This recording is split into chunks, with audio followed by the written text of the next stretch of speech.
हमारे प्राथमिक शिक्षक संघ जिलाध्यक्ष जी की तरफ से हमारे आदरणीय श्री खंड शिक्षा अधिकारी मोहली के लिए कुछ संदेश है।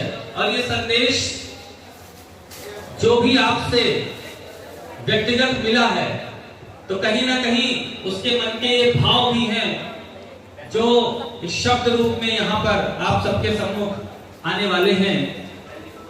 क्योंकि जब से आप हमारे ब्लॉक में आए तो हमारे ब्लॉक को एक नई ऊर्जा मिली। हम सब लोग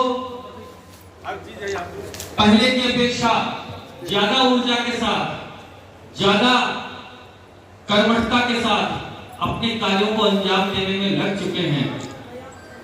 आपके लिए हमारे जिलाध्यक्ष जी की तरफ से कुछ शब्द कहना चाहते हैं कि अधरों पर मुस्कान खिली, अधरों पर मुस्कान खिली, हमको खोई पहचान मिली, एक आपके आ जाने से खिला खिला दरबार। स्वागत है सरकार, स्वागत है सरकार। मुक्त कंठ से सभी आपकी करते हैं प्रशंसा, मुक्त कंठ से सभी आपकी करते हैं प्रशंसा। शिक्षक हित में निर्णय लेते इसमें तनिक न शंका, मुक्त कंठ से सभी आपकी करते हैं प्रशंसा। शिक्षक हित में निर्णय लेते इसमें तनिक न शंका। अब प्रेम और करुणा का सागर, वाणी गंगा की धार। स्वागत है सरकार, स्वागत है सरकार। कि गलती हो पर सच बोलो तो, गलती हो पर सच बोलो तो माफ सदा कर देते, गलती हो पर सच बोलो तो माफ सदा कर देते।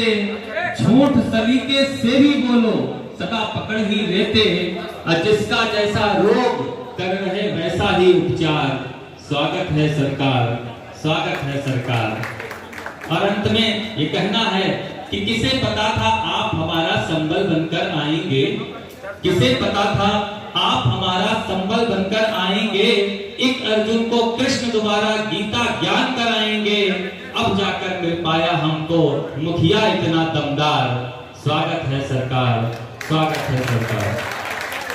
बहुत बहुत अभिनंदन आपका हमारे आदरणीय श्री खंड शिक्षा अधिकारी मोहली जी का। मैं क्योंकि हमारे बीच में आज ऐसा ना कि बोलने का, खुद बोलने का समय कम, लेकिन हमारे ये जो बाईं तरफ जो हमारे सेवानिवृत्त शिक्षक बैठे हुए हैं, ये सिर्फ शिक्षक नहीं है, ये अपने आप में एक युग को समेटे हुए हैं। और हम चाहेंगे कि आपसे, आपने जो अपने अनुभव, जो चुनौतियां और अपने जीवन में जो पतन से लेकर उत्थान तक जो लेकर गए हैं इस विद्यालय को, जब आपने विद्यालय में गए होंगे आप, तो आज जहां पर आपका विद्यालय है कभी वहां पर नहीं रहा होगा। आज तो हम सब लोगों के पास एंड्रॉइड फोन है, लेकिन आप उस समय विद्यालय के ताले खोले थे, शिक्षा की अलग जगाई थी, जब फोन भी चलन में नहीं थे।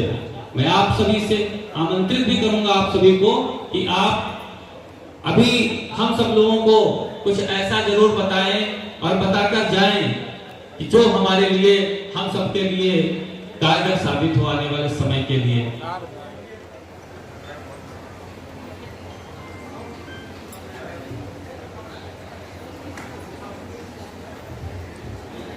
सबसे पहले मैं ये कहना चाहता हूं कि कोई भी कार्य उसको परिणत करने के लिए जो युद्ध लड़ा जाता है वो सबसे पहले मन और दिमाग में लड़ा जाता है, और उसके बाद उसको धरातल पर उकेरा जाता है। एक सूखा पड़ा हुआ था कई वर्षों से, आज वो सूखा मिटा है, क्योंकि कई वर्षों के बाद इस तरीके से हमारे जो शिक्षक गण यहाँ पर जो सेवानिवृत्त हुए हैं उनके सम्मान के लिए इतना भव्य और दिव्य आयोजन हो रहा है।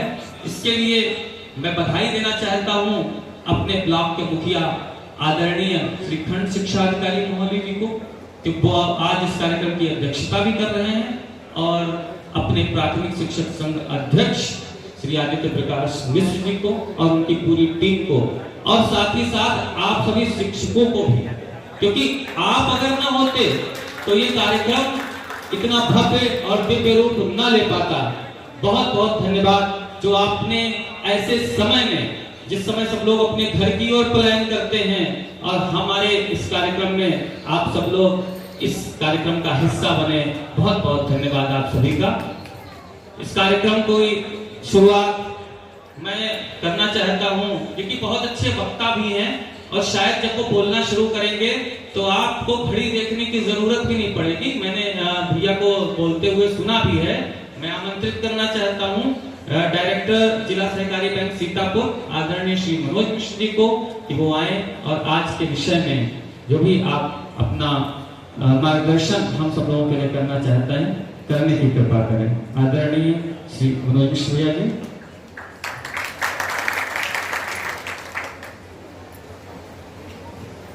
बहुत बहुत धन्यवाद भैया, बड़ा कुशल संचालन आप कर रहे हैं। गुरु ब्रह्मा गुरु विष्णु गुरुदेव महेश्वरा गुरु साक्षात परब्रह्म तस्मै श्री गुरुवे नमः। और श्री राम में सब जग जानी करहु प्रणाम जोर जुग पानी। आज के इस कार्यक्रम के मुख्य अतिथि हम लोगों के नेता महोली के यशस्वी विधायक परम आदरणीय बड़े भाई शशांक त्रिवेदी जी, मंच पर उपस्थित खंड शिक्षा अधिकारी महोदय,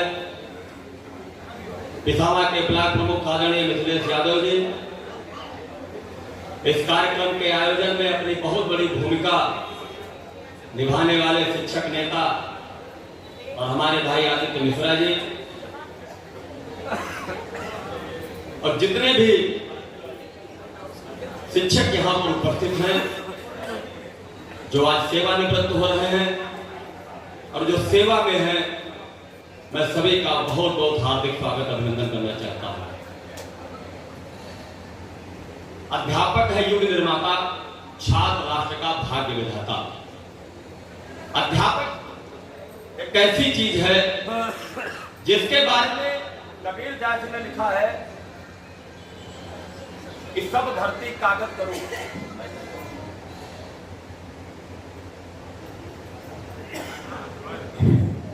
सब धरती कागज करूं, लेखन सब बन रहा है और सात समुद्र की मस करूं, गुरगुन लिखा न जाए। कबीर जैसे ज्ञाता को लिखना पड़ा है गुरु के बारे में और गुरु की महिमा के बारे में। ये शिक्षक सेवानिवृत्त सम्मान समारोह उन्नयन गोष्ठी है। मैं तो एक चीज कहना चाहता हूं कि धरती पर सभी रिटायर हो सकते हैं लेकिन शिक्षक कभी रिटायर नहीं हो सकता। ये सत्य है। हो सकता है आप सरकारी नौकरी से आपको विश्राम मिल गया हो, लेकिन समाज को और देश को जो रास्ता दिखाने का काम आप कर रहे हैं, समाज को सही दिशा पर ले जाने के लिए शिक्षा देकर प्रेरित करने का काम जो आप कर रहे हैं, ये जीवन पर्यंत आपका रुकने वाला नहीं है। मैं दावों के साथ कह सकता हूं। ये बात सही है कि 60 साल में रिटायरमेंट होता है, आप सेवानिवृत्त हुए, लेकिन इसका मतलब ये नहीं है कि आप घर जाकर बैठ जाएंगे। और वकालत और शिक्षा जितनी ज्यादा पुरानी हो जाए उतना ही ज्यादा महत्वपूर्ण है। वकील जितना पुराना होता है उतना बड़ा वकील कहा जाता है और गुरु जितना उम्रदार दराज होता है उतना ही बड़ा गुरु कहा जाता है।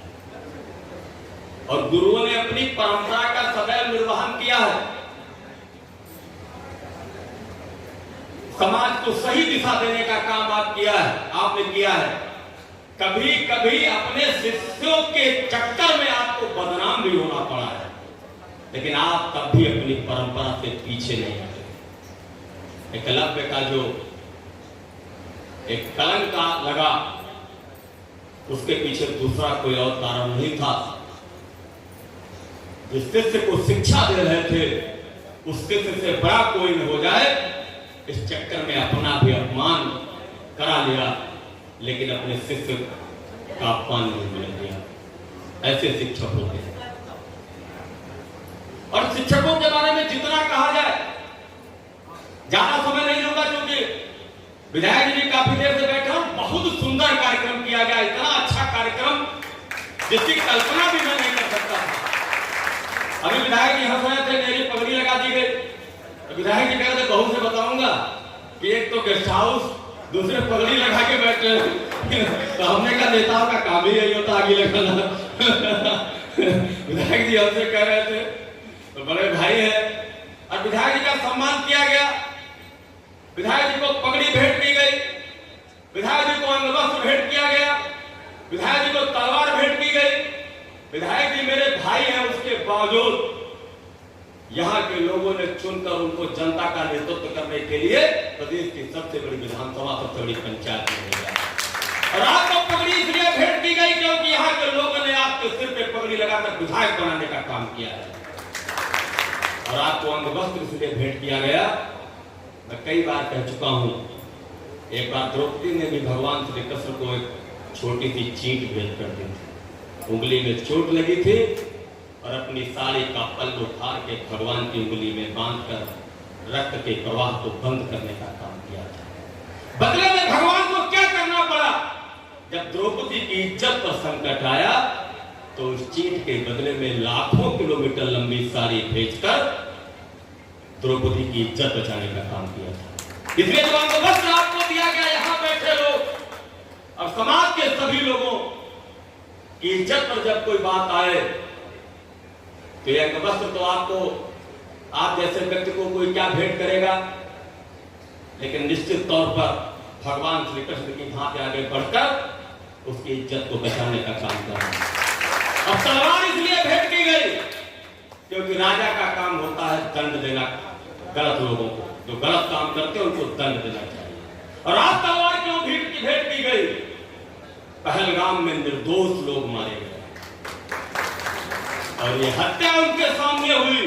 कोई व्यक्ति मारा जाए, जीवन मरण तो लगा रहता है, लेकिन धर्म पूछ के मारा जाए और पत्नी के सामने पति की हत्या कर दी जाए, इससे बड़ा बुरा काम कोई हो नहीं। इसलिए आपको तलवार भेंट कर दी गई। ये तलवार मनोहारों के गीत नहीं, अब गीत क्रांति के गाना होगा। मंत्र शांति का नहीं चला, अब रण का बिगुल बजाना होगा। इसलिए तलवार आपको भेंट की गई। हम तो शांति पुजारी थे, पर दुश्मन ने ललकारा है, इसीलिए पौरुष दिखलाने का होता कर्तव्य हमारा है। मातृभूमि तरुणाई को युद्ध भूमि में जाना होगा। मंत्र शांति का नहीं चला, अब रण का बिगुल बजाना होगा। इसलिए तलवार आपको भेंट की गई है। जाकर कह दीजिए देश के प्रधानमंत्री जी से, पूरा देश उनके साथ खड़ा है। और निश्चित तौर पर हम लोग ये मानते हैं कि मोदी जी जब चुप होकर कोई काम करते हैं तो युग परिवर्तन होता है। और ये पूरा विश्वास हम लोगों को है कि पाकिस्तान के हुक्मरानों ने जो दुस्साहस किया है, इसकी कीमत उनको पाकिस्तान को खत्म करके चुकानी पड़ेगी। ये भारत के हमारे माननीय मोदी जी का संकल्प है, भारत के नेताओं का संकल्प है। आप देख रहे हैं पाकिस्तान में सब बोल रहे हैं, जहां मूर्खों का मंच होता है वहां हर कोई सरपंच होता है। हर नेता है, कोई कह रहा है ये कर देंगे, कोई कह रहा है ये कर देंगे, कोई कह रहा है ये कर देंगे। कभी आपने अपने सेनाध्यक्ष को बोलते देखा? कभी आपने अपने रक्षा मंत्री को गलत रस बोलते देखा? कभी आपने वायुसेना के अध्यक्ष को बोलते देखा? क्योंकि जो करने की शक्ति रखता है वो बोलता नहीं है। बोलते वही है जो जानते हैं हल्ला बचा लो, हो सकता है झगड़ा टल जाए, लेकिन झगड़ा अब टलेगा नहीं, झगड़ा होके रहेगा, ये पक्का है। और झगड़ा ही नहीं होगा, अब इतिहास नहीं बदलेगा, अब भूगोल बदलेगा, ये तय है, भूगोल बदल के रहेगा। इसलिए आपको तलवार भेंट की गई, क्योंकि ये तलवार यह घर में रखने के लिए नहीं विधायक जी, ये तलवार लेकर सीमा पर जाने का समय हो गया है। और देश के अंदर बैठे गद्दारों को कुचलने का समय हो गया है। और देश पर जो आंख उठाकर देखते हैं उनकी आंख निकाल लेने का समय हो गया है, उनका हाथ काट लेने का समय हो गया है। बड़ा अच्छा लगा, कुछ हमारे अंदर जज्बात था, मैंने अपनी बात आपके सामने रख दी। और बोलने के लिए कुछ विषय चाहिए। हम लोग जब कहीं बैठते हैं तो कुछ पढ़ के घर से नहीं आते हैं, वहीं से तय करते हैं कि हमको क्या बोलना है और किस विषय पे बोलना है। और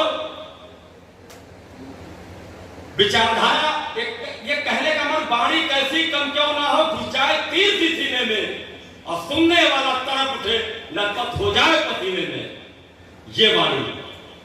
मैं पुनः आपको बहुत बहुत बधाई देना चाहता हूं, अपने शिक्षकों को बधाई देना चाहता हूं, और यहाँ जो भारत के भविष्य के निर्माण की नर्सरी को बढ़ाकर भारत माता की सेवा में ले जाने का संकल्प लेते हैं, उस पर पल्लवित करने का काम करते हैं, ऐसे सन्मुख सभी शिक्षक बंधुओं को नमन करते हुए आज के कार्यक्रम के आयोजकों के प्रति अपना आभार व्यक्त करता हूं, और मुझ जैसे व्यक्ति को आपने बुलाया इसलिए आभार व्यक्त करता हूं, आदरणीय विधायक जी का आभार व्यक्त करता हूं।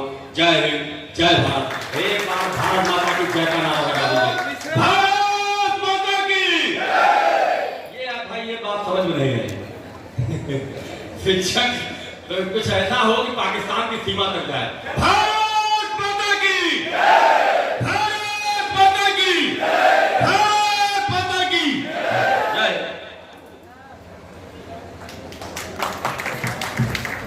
बहुत बहुत धन्यवाद।